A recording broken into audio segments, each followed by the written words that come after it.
The U.S. intelligence worked behind closed doors to create a federal Europe in the 50s and 60s, funding a campaign which ultimately saw Britain joining the EU.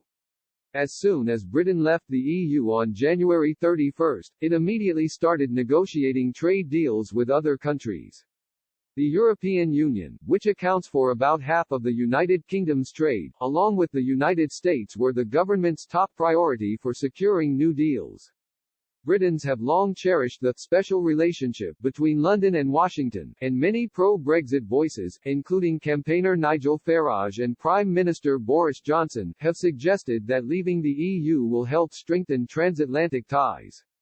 U.S. President Donald Trump has often signaled his support for Britain's withdrawal from the bloc and even told former Prime Minister Theresa May she should have sued the bloc instead of negotiating with them back in 2019.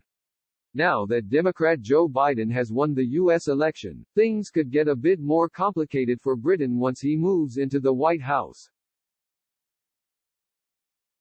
Nevertheless, some EU politicians are said to be unsure that the former vice president will fully reverse some of Mr. Trump's policies.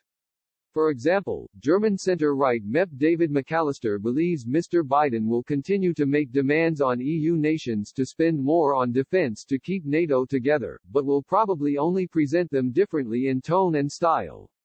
According to declassified American government documents, the US and the EU did enjoy a very good relationship when the bloc was first created in the 50s, though, so much that the first calls for a federal Europe came from Washington. In a 2000 report, journalist Ambrose Evans Pritchard uncovered a shocking secret plot, which saw U.S. spies directly funding the European project.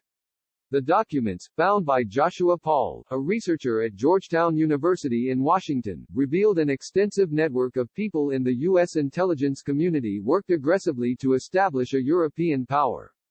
They also confirmed suspicions voiced at the time that America was pushing Britain into a European state. For example, one paper, dated July 25, 1950, gives instruction for a campaign to promote a fully fledged European Parliament. It was signed by Gen. William J. Donovan, head of the American Wartime Office of Strategic Services, the CIA's precursor. Mr. Pritchard's report claims that Washington's main tool for shaping the European agenda was the American Committee for a United Europe (ACUE). It was created in 1948 and with Mr. Donovan as chairman.